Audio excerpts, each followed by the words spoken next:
Okay, so we're going to see the first example that we're going to see is how this person was using his power and sexuality to control others. Again, I was talking to the lady on the back, and I was telling her that the key for us to raise our vibrations or to understand things better or to have different outcome in life is to understand where we are, where we have been. In other words, to own our faults in every situation. This talks about sexuality, which means relationships. Whether it's one night stand or somebody you're married to, it still is a relationship. So we all have to own part of the relationship. Because sometimes we push the whole thing to somebody else. Like, it's not my fault, she was the one, whatever. We have to own it. Once we own it, we grow and we attract something better.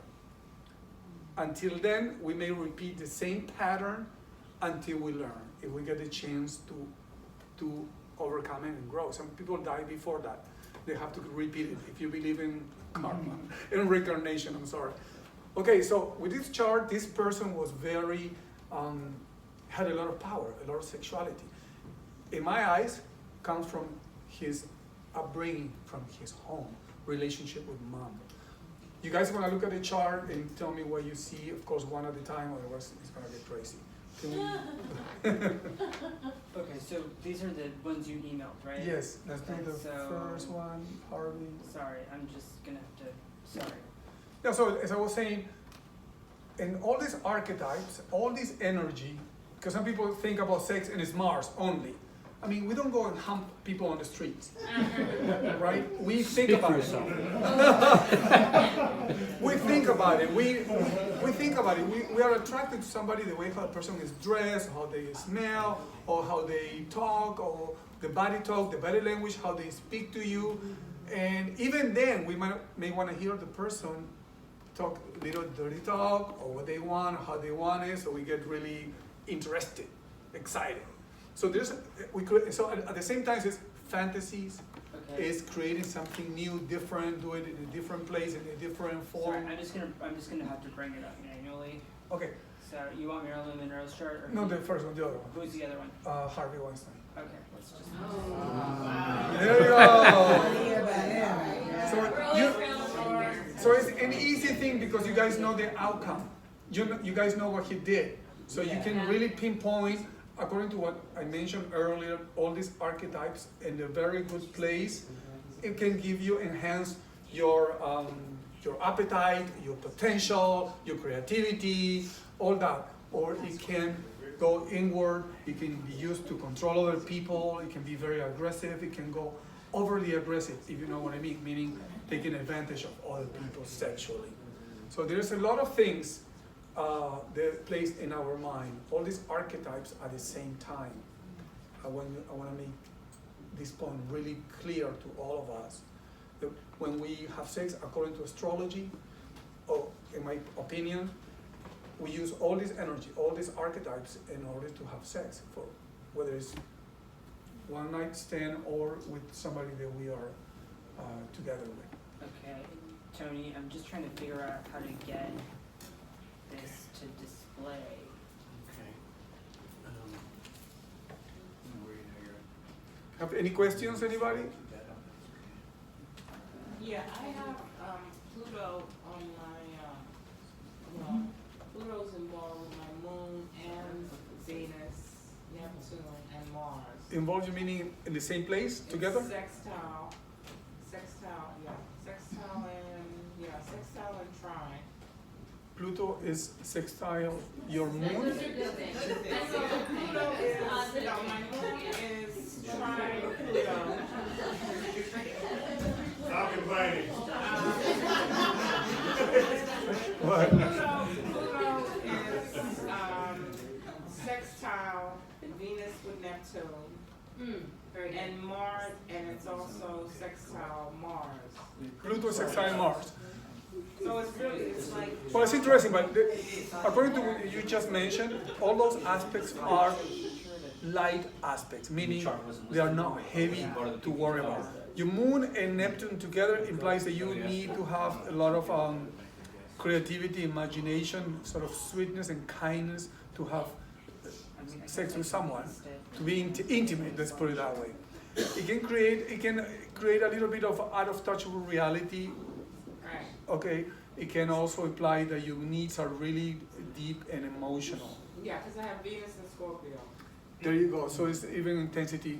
Yes, I'm sorry. Yeah, oh, sorry. Yeah, what you need to look for is the negative aspects, which are square, oppositions, and look at your Mars and your Venus, because it doesn't seem like your Pluto's really afflicted. It seems like your Pluto's okay. If you're looking for an affliction, like you might want to look at your Mars and your Venus, because I have my Mars squaring my Venus, which gives me a lot of problems, and my Mars is in detriment. It's in Taurus, so that like my Pluto seems okay. Except that it's in retrograde. You know what happened? Yeah. It's not a rule that Yeah. fits all. Right. You can have an opposition with Pluto and Mars, which is intensity, okay? But doesn't mean that you're gonna use the hardest part of that aspect. Meaning, doesn't mean that you're gonna be extremely controlling, it could imply a little bit of that, and you could say, oh, I was like that.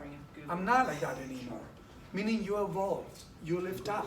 Right. Right. Because I have Jupiter involved too.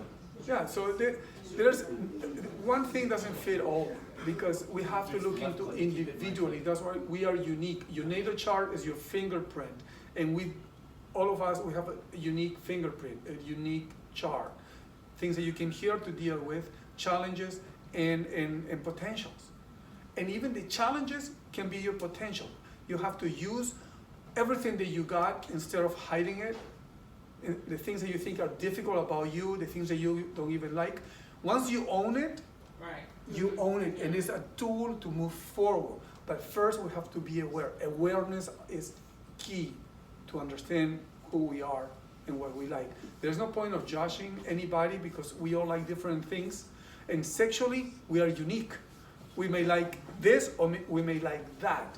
And who is who to say that's wrong or that's right?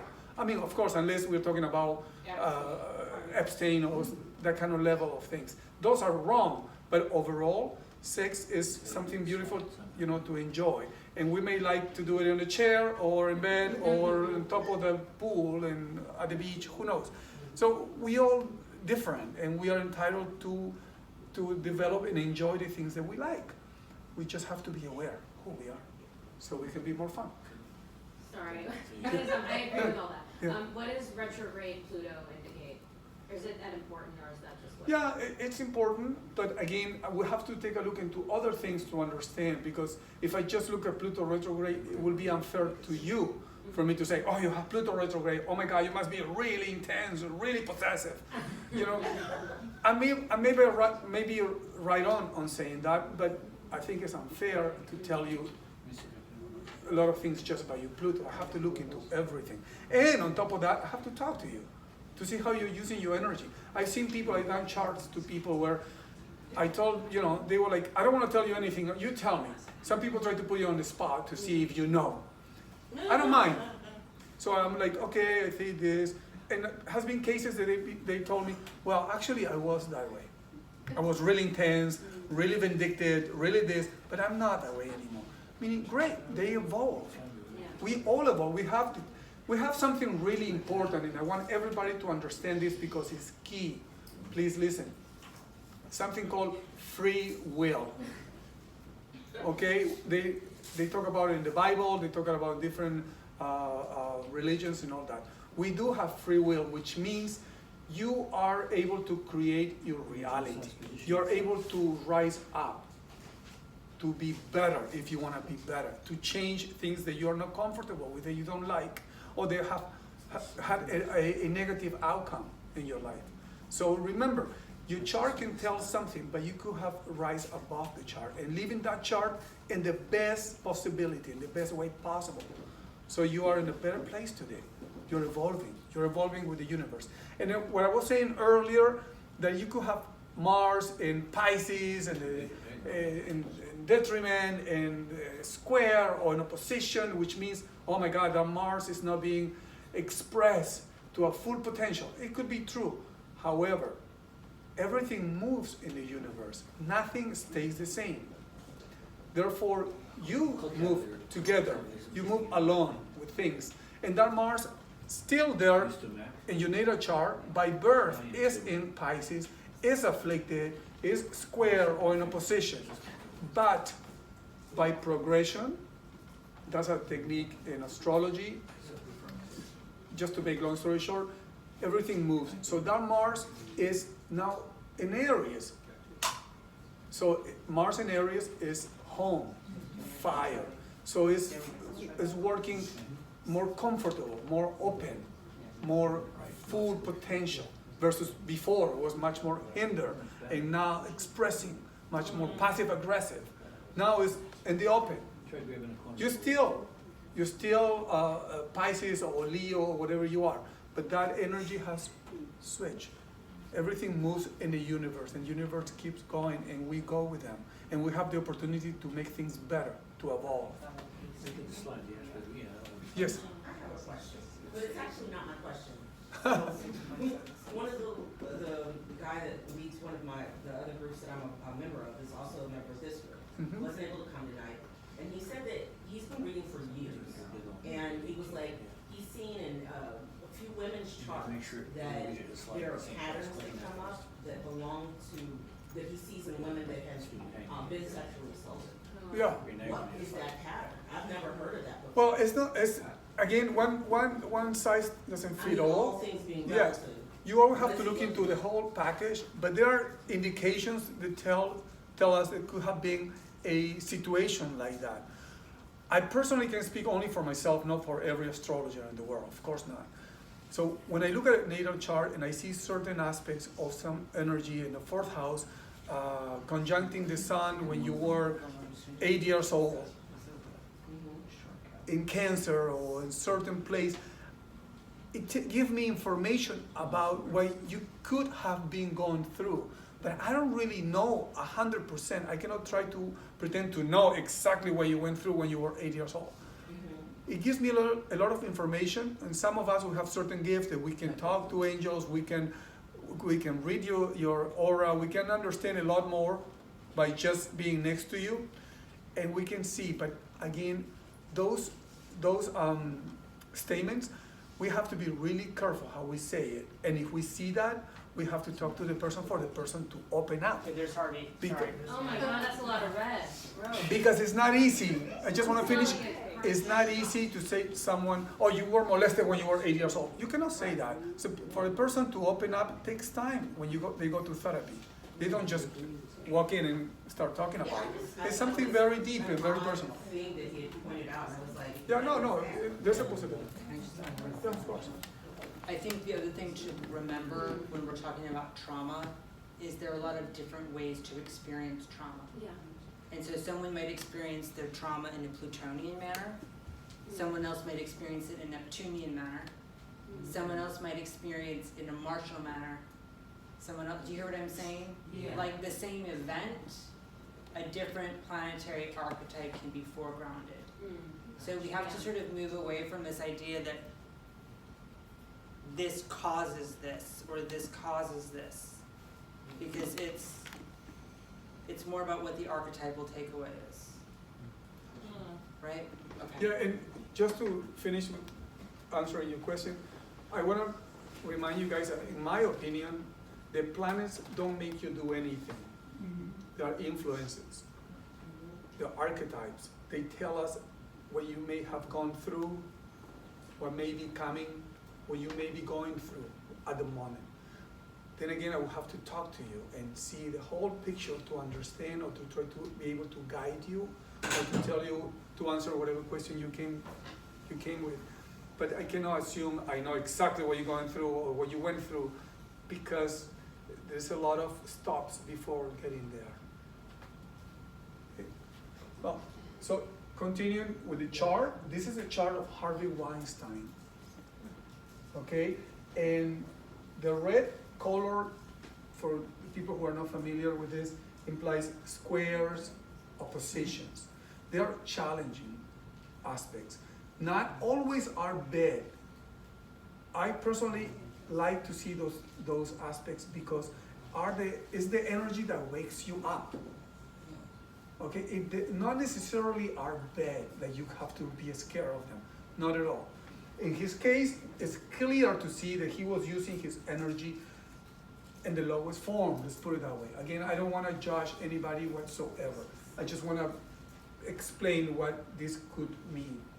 Okay, so we have here the ruler of the fourth house, which is home, where you were raised, your family, is conjuncting Saturn.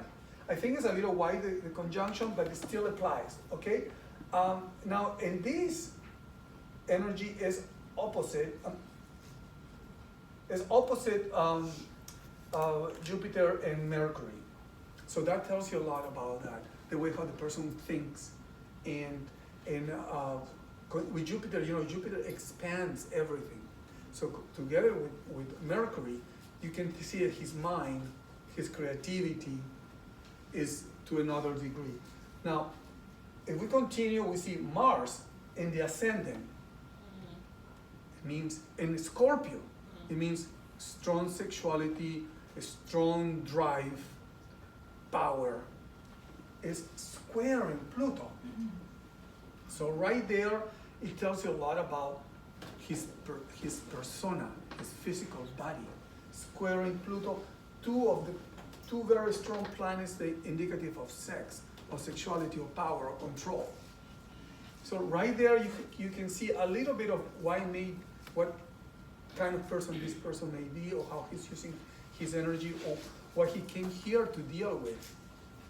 He could have evolved his chart and now become the person that he became and do the things that he did. But he didn't somehow, so we know the story. Okay, so keep going, we see Uranus opposite the moon. Now, that's really interesting to me because, again, I think I mentioned earlier that this was Uranus, but it was a mistake. This is Uranus and is opposite the moon. Rules the fourth house. The moon is the mother, is his home base. So immediately implies something unusual, something different, maybe not available. Opposite the moon, mother, or female, or the role, or female role model, or his needs. His needs may not have been fulfilled. Opposite Uranus, mother could have been not available, physically or mentally, ruling the fourth house. So that implies a lot. Now it's squaring Saturn, you know, the things that restrict you. They give you form, they give you structure. Squaring Saturn, and Saturn squaring the moon.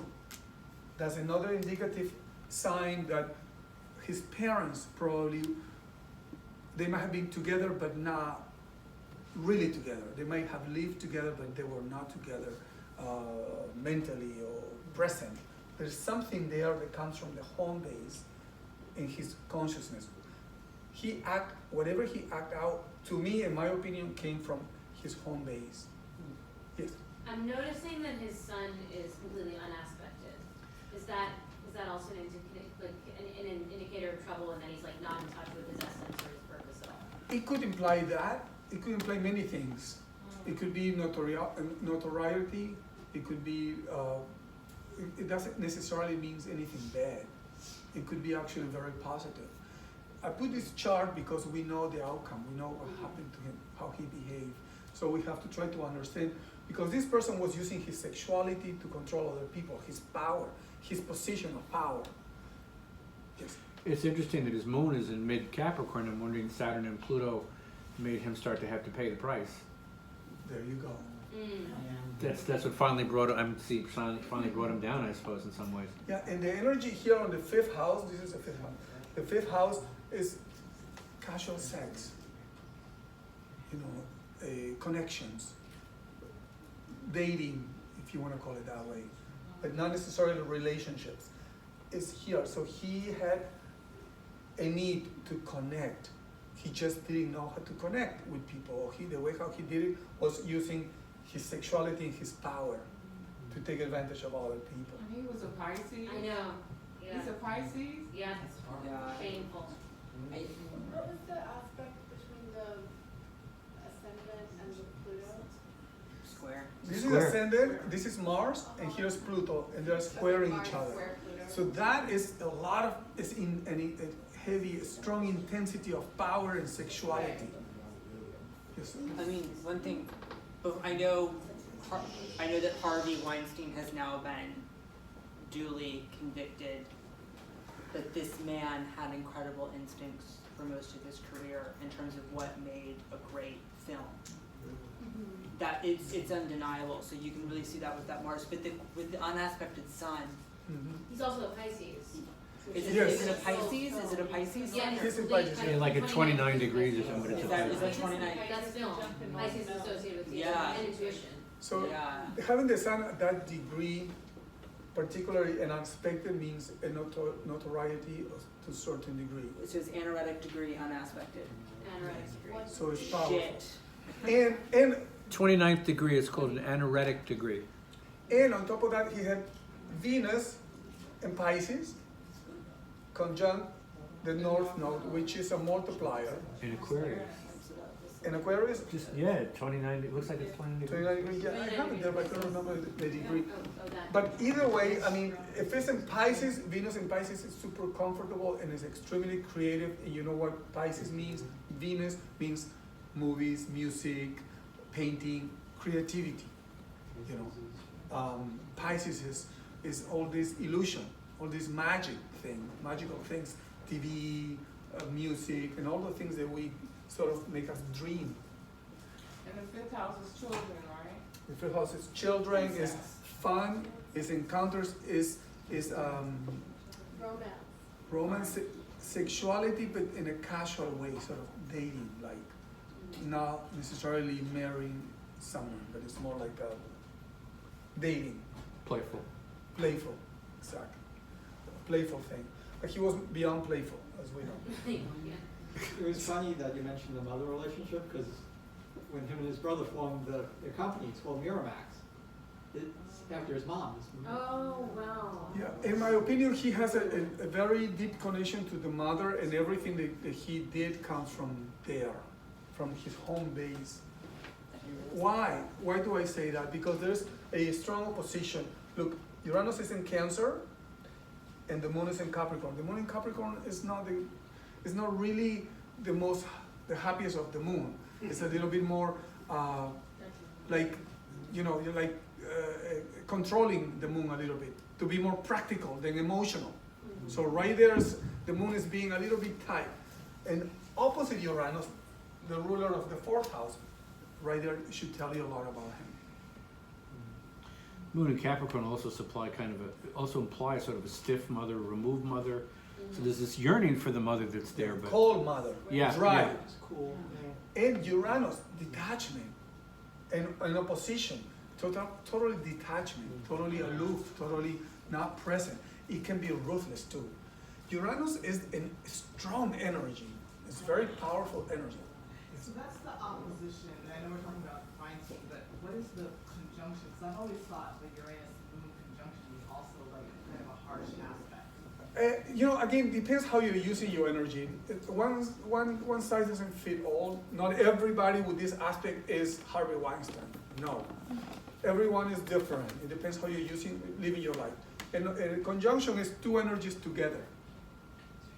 Yeah, I would even say that a conjunction in your natal chart implies it's self-created, whereas an opposition suggests that it's an outside force that's affecting the two. But it'll be similar energies, but one's self-created and one is an outside force serving as that opposition. Yeah, Tony's right, and the one thing to add is that when it's an outer planet that's participating in the opposition, Uranus, Neptune, and Pluto all have a generational signature. Yeah. So then we would have to look at that Uranus in Cancer story, which has a lot to do with the baby boom after Yeah. World War II, the disruption, the whole new way that people were in the home. New family structure, New family yeah. structures, that's like a big, so when you talk with the astrologers about the Uranus in Cancer cohort, the way that in the 50s the family got completely redefined.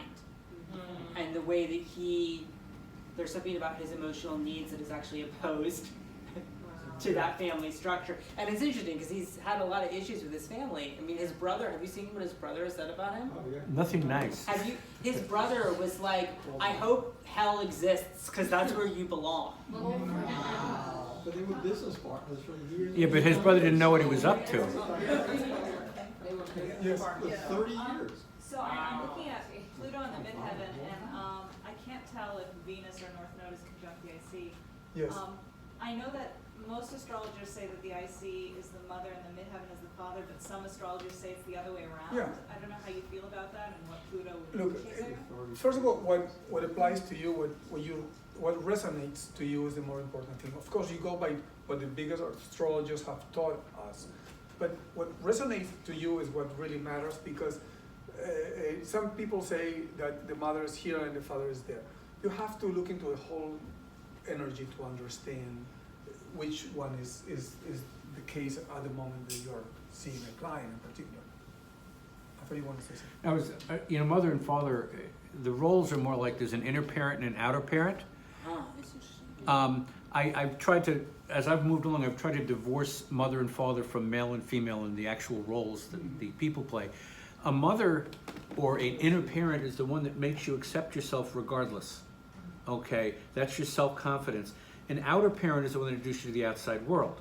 So traditionally speaking, and it's not always the mother that plays the role of the father, but a mother image is supposed to, like, think of the mother, it's like, I know he's a serial killer, but he's my son, and I love him. But that's that complete self-acceptance. That's what a mother's supposed to teach you. Whatever I am is okay. The dad or the father or the outer parent is the one outside going like, oh, that you find that you feel this way inside. But when you go out in the world, there's rules and there's laws you're going to have to listen to, and there's a structure that you have to deal with. So that to me is the difference between the two, regardless of who plays the roles. But he's got Pluto in his midheaven. Dad in power and domination in the public sphere is pretty natural thing. Just Pluto in the midheaven, just that could imply a powerful personality in his career in particular. Powerful, because Pluto is the ultimate wealth. Is all the material, everything there's underneath. So it's a lot. It's a lot to play with, a lot to have. But unfortunately, he used that energy in the wrong way. I just want to go back to Uranus and the moon. The moon also, besides implying your mother or the female role model, is also your mind. It's your mind, and opposite Uranus in a very unusual way of seeing things or understanding things. His mind, his mind. He may be not the regular person, the regular thoughts. What he understands that he deserves, or that he should be doing, might be a little different than the norm. And his moon sits isolated too. That says something too, I've heard. But it's not Well, no, his it's aspect. fully aspected. But it's also interesting that he's on a suicide watch right now, and this is the chart of it's my way or fuck everything. I'm out of here. Like, this is not a flexible person. Well, Okay. it's the Cardinal Grand Cross also, that also indicates right, the same thing. Yeah, there's a willfulness about him. So he'd rather be dead than be punished for what he's done. And he was very powerful, man. I mean, we all know that. He used his power. Yeah, Pluto is the sign of the narcissist, isn't it? Yeah. Leo's a sign of the narcissist. Yeah, Pluto. Not necessarily. And not all Plutos and Leos are narcissists. No, a lot of them are really nice. And Pluto, The Not potential, necessarily, if no. Leo goes bad, it becomes a narcissist, or goes darker, yes. But in the Leo's are sign actually of, very in sweet. the planet of Pluto I'm speaking of, not Leo in Yeah. general, But what, It can be, but you got a whole generation. The me generation is all Leo, Pluto and Leo. Right. Yes. Yeah. So we're not all narcissists. I'm one of those people. Okay. No, all depends how aware you are, how you live your life, because we all evolve. Again, the chart can imply one thing and tell us a lot about what you came here to deal with, but you could have moved ahead, you could have evolved, and you're living the highest form of your chart. So you wanted to say something? No? Did you have another chart you wanted to show us? Yes. I just had one question about the IC, which is, there are some people who say the IC is about regeneration, Mm-hmm. and something that I think is really fascinating is that his one mutable is this Venus in Pisces. And so it's like sex is his break from this intensity of the Grand Cross and this intensity of that Mars. Like sex is like his like recharge. Like I can see how he developed a thing around sex because it's like it's the sort of this one sort of sweet spot in his chart. Hey Dan, can And it's in the fourth house, which would make But it's a source of safety and like and relief. Yeah, Sorry? and it's a north node too, so it's next. This is a north node, and Right. usually expand things, multiply And things. it's so complex. It's right there with the IC. So it's like those three things are all clustered there together. At home, yeah. Dan, could you pull up the mouse on the computer where you're talking about? The mouse doesn't show up. It's right here. We'll just like He's talking about this. yeah. Yeah. This one. Grand Cross? Grand No. Cross all This the is way the up. this is That's the the It's Venus, like- he only it's- mutable, but his sun sign is technically mutable, because he's technically. this is the IC. Okay. And this is Venus and the north node. Yeah. The Grand Cross is the red X box that's connecting all those Like planets. the square with the Yeah. cross. Yeah, so there's 1, 2, 3, 4, 5, 6 planets involved in his Grand Cross. Has anyone ever read a chart for a Grand Cross client before?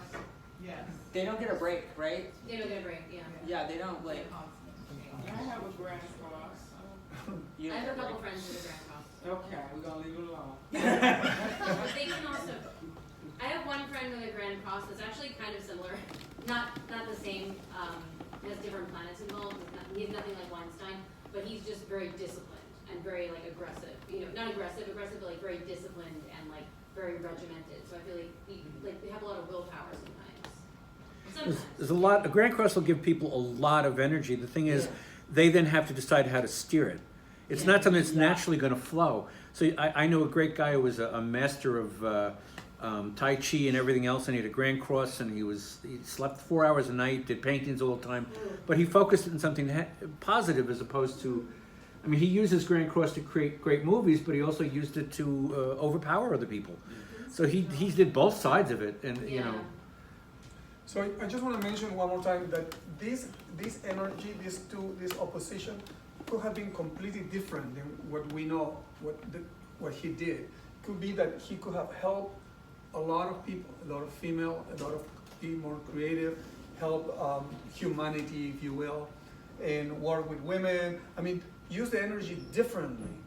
This doesn't necessarily mean do something bad. I mean, of course, tells you a level of detachment, something to do with your mother perhaps, working with a group of people and being forward in the way how he thinks or the way how he feels, but not necessarily has to be bad. Okay, in this case, we know what happened, but not always is the same way. So I want to make clear that no every opposition means bad, something really scary. No, it tells you there's an energy, very active energy, something that's really gonna be important in your life, but not necessarily doomsday. You gotta remember, he justified a lot of what he did by telling people, I'm helping you get your advance in the career. Right. So it's a really double-edged sword. He's playing a really dangerous game there. I'm not defending him by No, any I'm not means. either, but I'm just saying, this is what's going on upstairs in his head. Right. It's like, I'm helping you, become a great actress. And get therefore I what can you rape never you. get otherwise. Yeah, it's Yes. logical. But, But he used then he used Mars and Pluto, the power and sexuality to manipulate people. I'm gonna make you famous if you come to my room. And that Pluto on the MC, so that idea of reputation, Yes. and that idea of a Plutonian door to Yeah. reputation. And he loved beauty with Taurus in his seventh house. Yeah. Yes. Another character very prominent in today's world with Scorpio rising and Pluto on the 10th house, Vladimir Putin. Power. Yeah. Powerful. Let's do it. Absolutely. And Mars, in this case with Mars, it's like even much more like has the tools to create something or do something really good or really bad. We know what he did. Yes. Really interesting, you were saying, what's your name? Mickey. Yeah, Mickey was saying before we were talking amongst ourselves that like it's interesting that he was a Pisces because usually Pisces people are very gentle, but in Yeah. this case he used his intuition to sense people's vulnerabilities and to take advantage of them because you can use because we have this incredible intuition. Absolutely. So you can use it for good or for evil. Yeah, that's a clear example of Yeah. that you can be, that nothing fits, nothing is set in stones, everything changes. We have to look at different things to understand how you're using your energy, your possibilities. This person used all his power in a, in a lower form, but it could have been the complete opposite.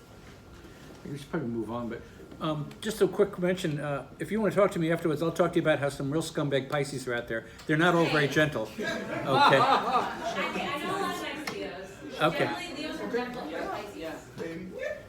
Okay, They think we're glamorous. we're actually at 9 p.m. So we have to wrap it up. Yeah. I'm sorry, we didn't get to the other chart. It's okay. And what's the other chart? Marilyn Monroe. Marilyn Monroe.